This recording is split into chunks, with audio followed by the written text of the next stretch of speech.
Yo, yo, yo, this is a holiday week. Welcome to the Ask Jason Question series, 2 p.m. Eastern. And so it is, I'm looking at my time. It is 2 p.m. Eastern. So it's Ask Jason Question series on Monday on a holiday week. So welcome.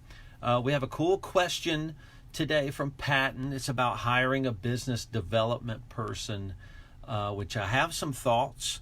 So Patton will dive on that in a minute, but we do want to say thank you to Bill.com. Bill.com is a sponsor of the Ask Jason Question series, and they're always changing their platform. It's been around forever, and our firm's used it, I don't know, 8 or 9 years, but they're always improving their platform. And so it's an AI-enabled platform right now. So it starts to learn the things you pump through this system for you or your clients. Of course, we put all of our controllership clients on Bill.com. We have to. Actually, we're a virtual firm. We can't run serving controllership, cash flow, AP, AR clients without Bill.com as our foundation. So Bill.com, thank you so much. And you know, we actually, Bill.com is so robust, we do an onboarding process to build processes around using the platform with clients. And you can actually go, where is it? You can go to that accountant resource link and you can see an onboarding document we built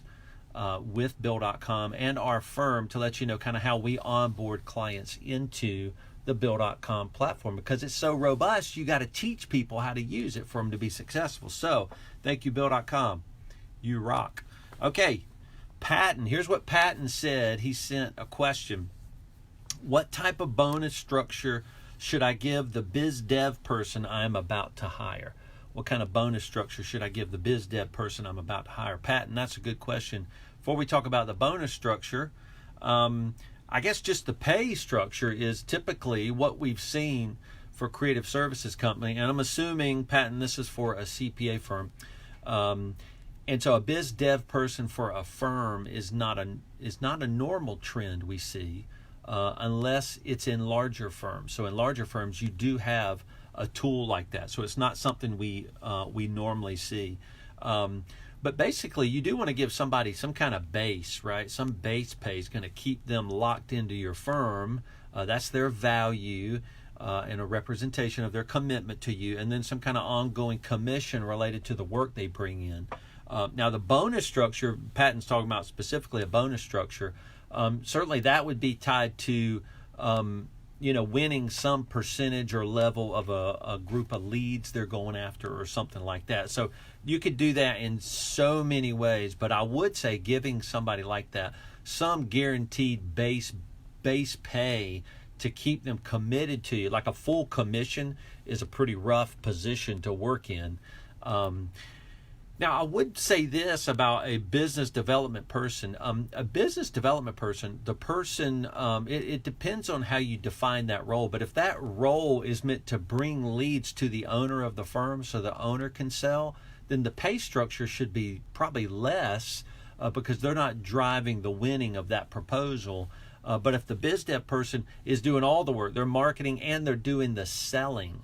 Selling is a whole different world than marketing, right? Building leads, lead gen, marketing, social media, all those things is different than selling. Selling is when you're pitching work to a client that's ready to be a client of yours, to a lead, and you do some negotiation and convincing.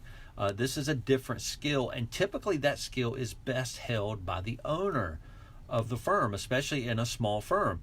We're going to see firms up to 15, 20 people where the owner is still doing the selling. There's not a biz dev person in those. Maybe that's too high. But the reason why is selling the kind of intimate accounting, financial, tax work we do is best comes from an owner who has the beliefs and the principles baked into how they serve. It's baked into the sell.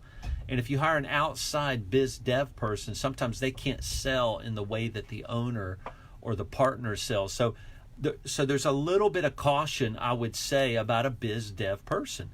And there's one principle behind that, right? Getting a biz dev person, basically you're saying revenue is going to cure our problems. And that is not true. That is not true at all in creative services companies, companies that sell this creative knowledge, pumping revenue into a broken company, one that's where people aren't on the same page, they're not following processes, they're disappearing, there's a lack of leadership, team don't want to be led, teams are not collaborative, there's not a consistent value, there's an arbitrariness to the service. You pump more revenue into a firm like that, and you're going to screw up that revenue faster than you can get it in the firm. So a biz dev person, though, is stating openly, we believe revenue is one of the key drivers of our success. And that can or may not be true. So just be careful as to why. You need to state why. What is the purpose, the principled statement and reason why you want a biz dev person? And if it's to pump more revenue into the company, then there's other questions that go along with that. Like, are you ready for more revenue? Is your team mature enough to serve under your processes with your client focus that you focus on? There's so many things that go into that. So, Patton, I hope that's helpful to know there are some base ways to look at biz dev. But it is a role in smaller firms that is held by the owner, not a person outside the firm. So I hope that helps. And, you know, if you have a question for the Ask Jason question series, we'll answer it. Just shoot it to info@thriveal.com. Info@thriveal.com. Actually, you can ask us anything at info@thriveal.com, even about our new future firm groups that begin in January. We have two groups, a 1.0 Foundations and a 2.0 Advanced group that are kicking off. They're filling up, and if you're interested in that, hit us at info@thriveal.com, and we'll be glad to answer those questions as to how we keep firm owners accountable as they grow.